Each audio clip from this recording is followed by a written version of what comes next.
So I guess I lied to you about that being the last video. I guess this is they've been making these 2.3 liters. They put them in large equipment in different industries and everything. 2.3 liter. It's I guess it's a real popular engine. They've been making it for a long time. This is you know, same vehicle I've been working on.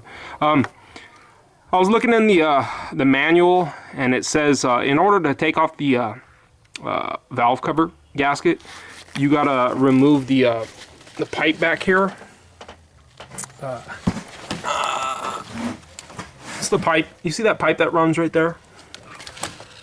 I'll show you the pipe. That metal pipe right there.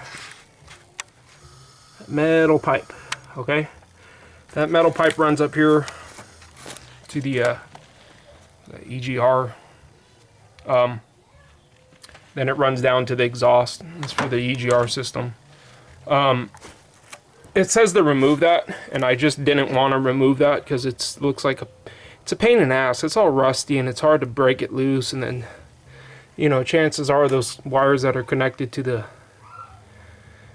it, those pipes are gonna break and everything. So I just didn't want to remove it. But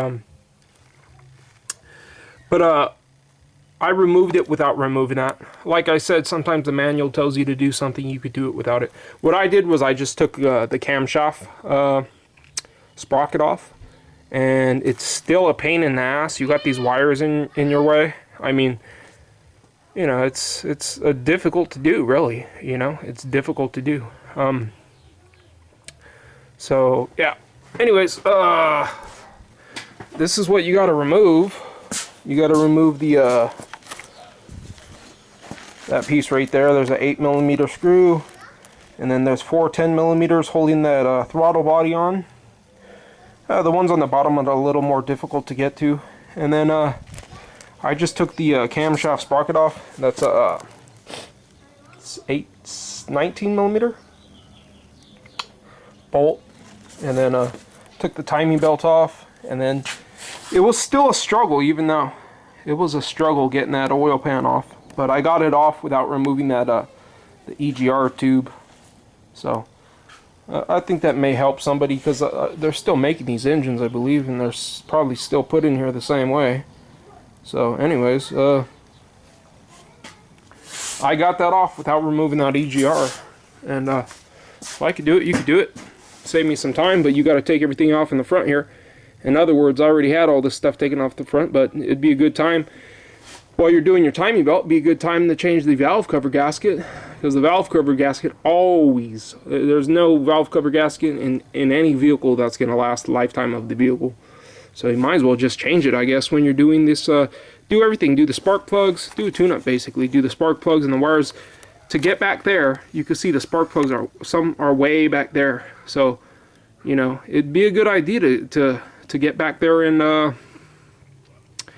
to get back there right now while everything's opened up.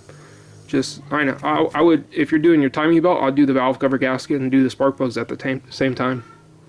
That's just my personal opinion, but you can remove it by removing the cam sprocket.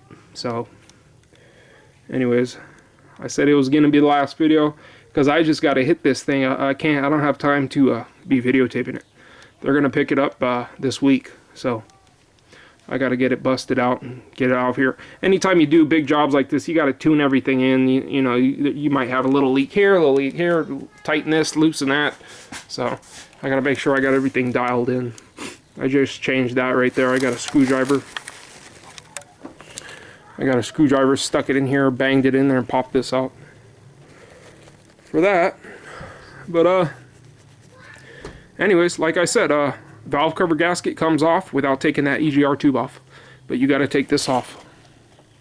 So it's a pain in the ass. It's one of the most difficult valve cover jobs that I've had to do. Some of them are crammed way back there, like on the GM 3.8, on like the Chevy Adventures and all Adventures. You know, those are pain in the ass too, but this one's pretty much a pain in the ass also. I just didn't want to remove that tube. It was just too much work. You know, I'm gonna see, it tells you to remove that EGR to get it, but it doesn't know in the manual that I got all this other stuff put off. The manual doesn't know that I have all this stuff put off, so they're telling you how to do it without considering that I have all this stuff taken off. So So I'm going to use common sense, and I'm going to do what it needs to be done. And another important thing is, guys out there, you want a good word of advice for somebody who knows. When your vehicle, I don't care what your vehicle is, you got a Ferrari or a damn Pinto, I don't care what your vehicle is. Once it hits 250,000 miles, you need to start thinking about getting another vehicle. It doesn't matter if it's a damn Ferrari. Guess what? Sell it and buy another Ferrari. Plastic, this vehicle has 350,000 miles on it. And they wanted to put a new engine in it. But an engine doesn't replace all the plastic. An engine doesn't replace the booster. An engine doesn't replace the transmission. An engine doesn't replace all this plastic stuff that's in here. All this plastic stuff is crumbling in my hands. You see that right there? That crumbled in my hands. That pipe right there, it just crumbled. It's plastic. It's a small plastic tubing. It just crumbled in my hands. This plastic, plastic gets brittle. I mean, you're talking about 100 and however much degrees in this, under this hood for 350,000 miles. You just got to take that in consideration. And word to the wise, once your vehicles hit 250, I don't care if they're leaking or not. Think about selling it and get another vehicle. And, sorry to sell it for the person who gets it, but, it is what it is. 250, that's my limit. I'm starting to try to get rid of it at 250. Word to the wise, guys. I'm telling you, if you got a vehicle that has that many miles, you might want to think about getting another one while it's still running. So, that's just my personal opinion. I'm sure a lot of guys out there would agree. Thanks for watching. Comment, rate, and subscribe.